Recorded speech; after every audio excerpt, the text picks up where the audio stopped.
بسم اللہ الرحمن الرحیم۔ السلام علیکم ناظرین، جب دولت قریب آتی ہے تو دروازے پر سائل اور خواب میں دولت نظر آنا شروع ہو جاتی ہے۔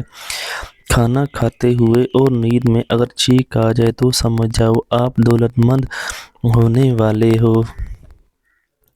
دولت قریب آتی ہے تو 5 چیزیں خواب میں نظر آنا شروع ہو جاتی ہیں۔ پہاڑ دیکھنا یا پہاڑ پر چڑھنا، مچھلی دیکھنا یا مچھلی کھانا، خواب میں تخت دیکھنا، یا جس شخص نے گھوڑا یا اونٹ کسی خواب میں دیکھ لیا تو سمجھ جائے دولت قریب آنے کی یقینی نشانیاں ہیں۔ جس گھر میں عمر نام کا بیٹا ہو وہاں رزق کی تنگی کبھی نہیں آتی۔ کھانا کھاتے وقت تمہاری زبان دانتوں تلے آ جائے تو سمجھ جاؤ تمہاری قسمت رنگ لانے والی ہے اور تمہیں کامیابی ملنے والی ہے۔ جس گھر میں عورت ہاتھ سے کپڑے دھوتی ہے اس گھر میں 2 چیزیں ختم ہو جاتی ہیں۔ ہاتھ سے کپڑے دھونا ڈپریشن کو دور کرتا ہے، کپڑوں کا دھونا رنج و غم اور حزن ملال کو دور کرتا ہے۔ جب آپ ہر وقت کسی کی یاد ستائے اور دل میں صرف اسی کی بات کرنے پر مجبور ہوں، جب آپ کو ہر وقت کسی کی یاد ستائے اور دل میں صرف اسی سے بات کرنے کو کرے تو اس پر مہر کرو کہ تمہارے بغیر ادھورا ہوں اور وہ خود آپ سے رابطہ کرے گا، مگر شرط یہ ہے کہ اس کو بھی آپ سے محبت ہو۔ گھر میں خیر و برکت لانا چاہتے ہو تو گھر سے 2 چیزیں نکال دو۔ گھر میں دیواروں پر لگے جانوروں کی نقش۔ نمبر 2، بلا مقصد گھر میں پالا ہوا کتا، اس کی وجہ سے خیر و برکت کے فرشتے نہیں آتے۔ کسی فکر کو قبول کیے بغیر اس پر غور کرنا آپ کے تعلیم یافتہ ہونے کی نشانی ہے۔ جو شخص بہانہ بنانے میں بہت اچھا ہو وہ کسی اور کا کام میں اچھا نہیں ہو سکتا۔ بے وقوف آدمی کا اصل المیہ یہ ہے کہ اس کی کوئی حمایت آخر تک نہیں ہوتی۔ شیطان کی کامیابی کے لیے یہی کافی ہے کہ خیر و شر کی کشمکش میں اچھے لوگ کچھ نہ کریں۔ پیسہ بدترین آقا ہے مگر بہترین غلام ہے۔ اصولوں کے لیے جنگ کرنا بہت آسان ہے، اصولوں کے مطابق زندگی گزارنا بہت مشکل ہے۔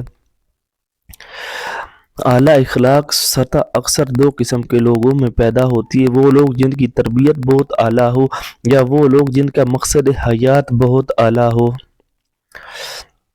کسی فرد کسی قوم کو ہلاک کرنا تو اس کی امید کو مار ڈالے اور اگر اسے تعمیر کرنا ہے تو اس کی امید کو زندہ رکھیں۔ وہ آدمی نادان ہے جو ماضی سے نہیں سیکھتا، وہ بار بار پرانی غلطیاں دہراتا رہتا ہے، مگر وہ آدمی زیادہ نادان ہے جو ماضی سے سیکھتا ہے اور کئی دفعہ نئی غلطی کرتا ہے۔ اپنے گھروں میں پودینہ لگاؤ اور گھر میں برتن دھو کر ڈھانک کر رکھو، رزق میں بے پناہ اضافہ ہوگا۔ ہر دوست کو ہر راز نہ بتاؤ، دوستوں کو بھی دوست ہوتے ہیں۔ رزق کی تنگی ہے اور گھر میں حاملہ بھیڑ کی ہڈی لا کر رکھ دیجئے، رزق بارش کی طرح برسے گی۔ حکیم لقمان۔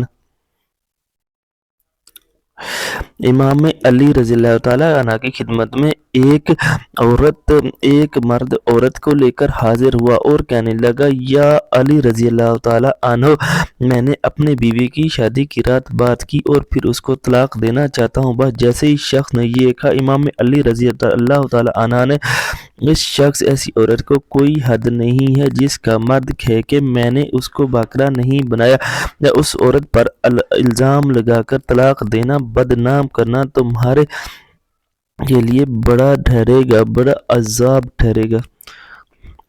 کیونکہ اکثر ایسا بھی ہوتا ہے، کھیل کود کی وجہ سے کنوارا پن ضائع ہو جاتا ہے اور یوں وہ باقرہ ہو جاتے ہیں۔ معلوم نہیں ہوتی کہ میں نے اللہ کے رسول صلی اللہ علیہ وسلم سے سنا، جو مرد اپنی بیوی کو شک کی نگاہ سے دیکھتا ہے، اس کے عیب زمانے کے سامنے ظاہر کرتا ہے، تو ایسے مرد قیامت کے دن بدترین شکل میں اٹھائے جائیں گے اور یوں دنیا میں اس پر لعنت برسے گی اور آخرت میں بھی اس پر اللہ کا بہت بڑا عذاب ہوگا۔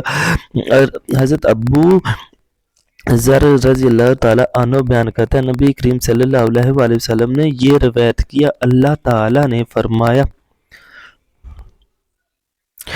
اے میرے بندو، میں نے اپنے اوپر ظلم کو حرام کیا ہے اور تمہارے درمیان بھی ظلم کو حرام کر دیا، لہذا تم ایک دوسرے سے ظلم نہ کرو۔ اے میرے بندے، تم سب گمراہ ہو سوائے اس جیسے ہدایت دو سو تم مجھ سے ہدایت طلب کرو، میں تمہیں ہدایت دوں گا۔ اے میرے بندے، تم سب بھوکے ہو سوائے اس کے میں کھانا کھلاؤں، میں تم سب کھانا طلب کرو، میں تمہیں کھانا دوں گا۔ اے میرے بندے، تم سب بے لباس ہو سوائے ایسے لباس ہو جیسے مجھ سے لباس مانگو، میں تمہیں لباس دوں گا۔ اے میرے بندے، جب تم سب رات گناہ کرتے ہیں اور گناہوں کی بخشش کرو، میں تم سب کو بخشلم طلب اور میں تم سب کو بخش دوں گا۔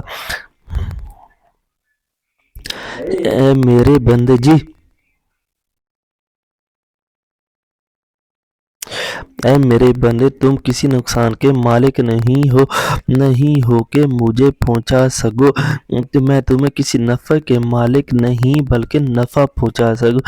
میرے بندے، اگر تم اول و آخر تمہارے انسان تم سے زیادہ تم کامیاب ہو جاؤ۔